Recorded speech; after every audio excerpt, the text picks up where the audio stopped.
Okay, so this is the second video for chapter 4 organizing. Okay. So in this chapter there are lots of terms that we need to know the definitions of the terms. Okay, so one of it is span of management. Okay? Span of management meaning the number of subordinates who report directly to a manager. As you can see here, okay, let's say this is the manager at the top. Okay, and below him there are two subordinates. Okay, so here we can say is the span of management is how many subordinates or employees under one manager. Okay. Okay, there are two types of span of management. Okay, so we have wide span, or we call it as flat structure, and narrow span or tall structure.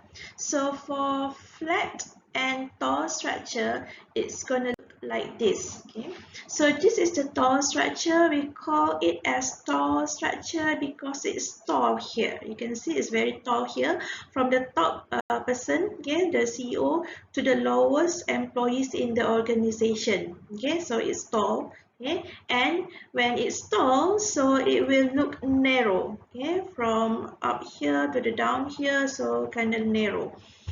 Here is the flat structure. The second chart is flat structure. So here we have the CEO, okay, the top position, and this is the subordinate.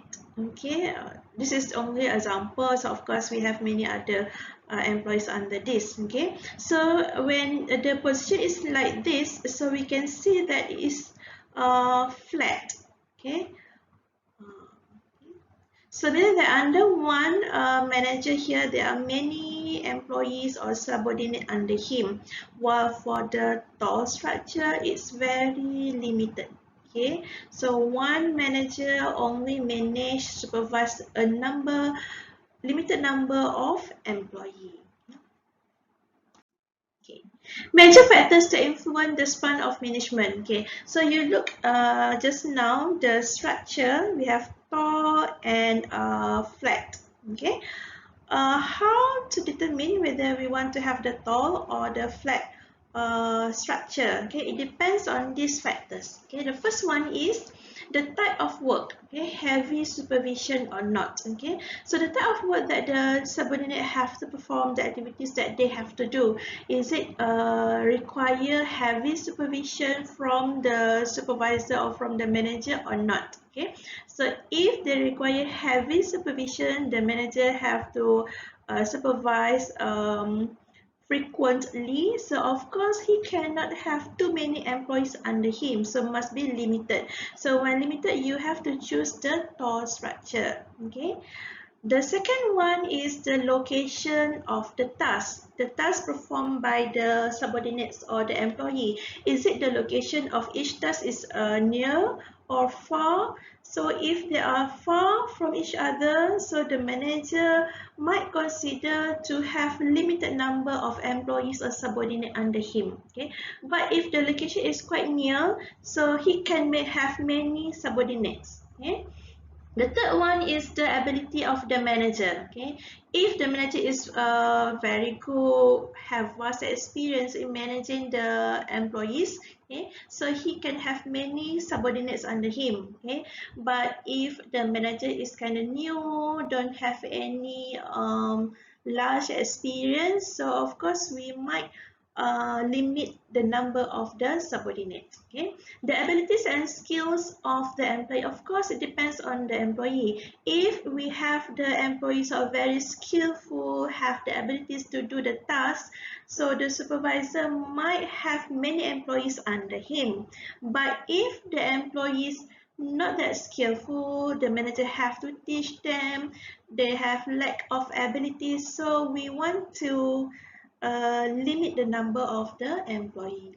And the last one is the amount and type of communication required among the members. Okay, between the manager and also the subordinate, is there any they must have a lot of communication or not?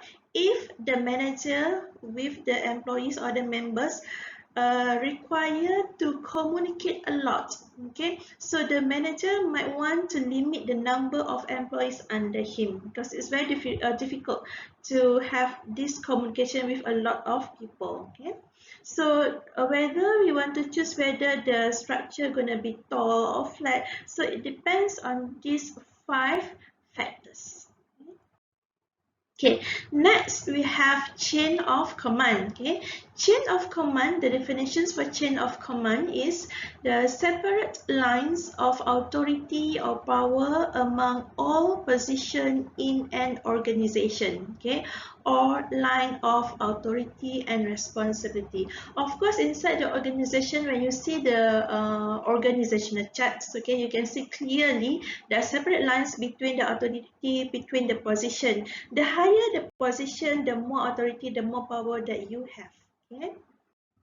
Okay, so under chain of commands, we have two components, unity of command and scalar relationship. Okay, unity of command suggests that each person within an organization must have a clear reporting relationship to only one superior. Okay, the key words here is that one superior. Okay, meaning that this unity of command suggests unity.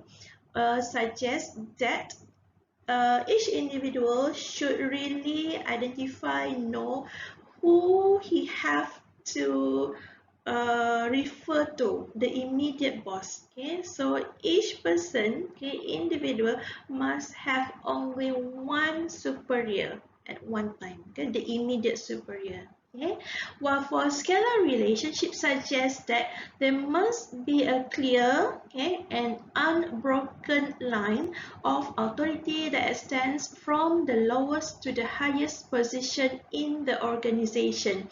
Whenever you see the organizational charts for any organization, okay, of course, when you see the organizational charts, there will be lines that connect between one position to the other position. Okay, so between the lowest position to the highest position, there will be the clear line, cannot be broken. Okay, because it will connect the position of all the individuals, all the employees inside the organization. Okay, next we want to see the definitions for authority. Okay, authority is the right to make decisions, okay, with respect to work assignments and to require subordinates to perform assigned tasks in accordance with the decision made. So the keywords here is the right to make decisions, okay, with respect. Okay.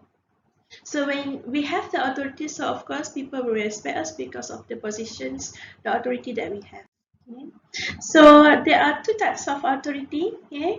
The staff authority and the line authority. The staff authority are those organizational members, okay, that are not directly involved in delivering the products and services to the organization, but provide support for line personnel. Okay, the keywords is not directly involved in delivering the products and services, meaning that this type of employees, they are not the one who produce the product, who give or deliver the services, okay, not directly involved, but still they provide the support for line personnel.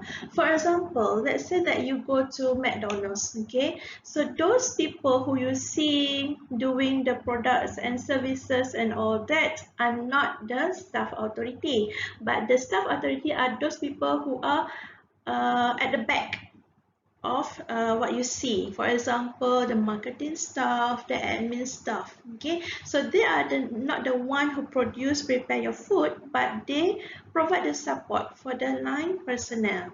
So the line personnel are those organizational members that are directly involved, okay, in delivering the products and services of the organization. So line authority are those people who actually produce the product or give out the services. For example, at the McDonald's, okay, you see the person, the employees at the back there who prepare your burger, your drinks, and so on. So they are what we call as line authority. Okay? I hope you can differentiate between staff authority and line authority.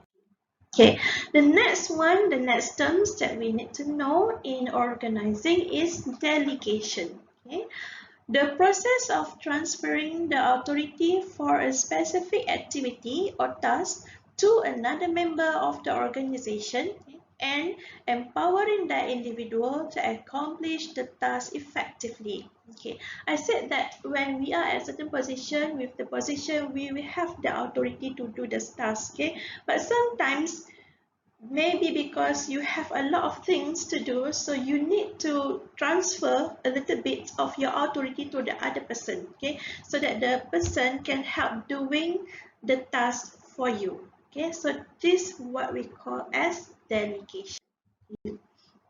So of course there are steps in delegation process. There are 5 steps in delegation process. Okay? So the first step is decide which goals or tasks to delegate. So we must know which part or which task that we want to delegate to assign to the other people. Okay, so find the person, the capable person, and you have to make sure that the person are able to do it, able to carry the task for you. If you must, you have to teach or train the person. Okay, the second step is make assignments. Okay, make assignment meaning that since you already identify the person that you want to delegate, okay, so you agree on the mission, the task, the goals, yeah, establish what they can do, what they cannot do, what are the results that you expect from them, okay, and you need to give information so that the person can do the task for you. Okay? The third step is grant authority to act. Now that you already agree what you want that person to do for you, okay, now you have to transfer the right to decide. When you assign him to do it for you, so you have to give the right for him to do everything. Okay, transfer the right, okay, resources, and if you must, you have to do it in public, meaning that you have to announce to other people that okay, this person will help me in collecting all the data, so you have to give the cooperation to this person, okay, so that everyone will know and everyone will cooperate. Okay, and after you grant the authority to that person, you cannot interfere, let the person do the task for you. Okay, the fourth step is hold responsibility or accountable. You will always have to check the progress with that person. Okay, if there are problems or challenges, take that as the teaching or learnings opportunities. Okay, we learned through the line. And the last step is monitor. Of course, you have to monitor the person. Okay, teach them, reward them. You have to communicate. You have to give information, give resources, and try to remove the roadblocks or problems for the person. Okay, just to help him to deliver the task. Okay? So there are benefits of delegation. There are a lot of benefits. For example, it can involve more and empower the workforce. Okay, leads to better decision, empowerment, meaning that you give some of your power to the other person, and so on. Okay. However, there are also barriers for delegation, the problems. Okay, manager may refrain to delegate because they are insecure. Okay, they're afraid that if they other people can do the task for him, so maybe he will be left out from the task, from his job. Okay, lack of confidence, meaning that the manager did not confident that the employee, the subordinate, can do the task for you, and so on. So that's it. Okay, hope that you can study more for this chapter. For certain parts that I didn't explain, please read it on your own. Okay, so thank you. See you in chapter 5.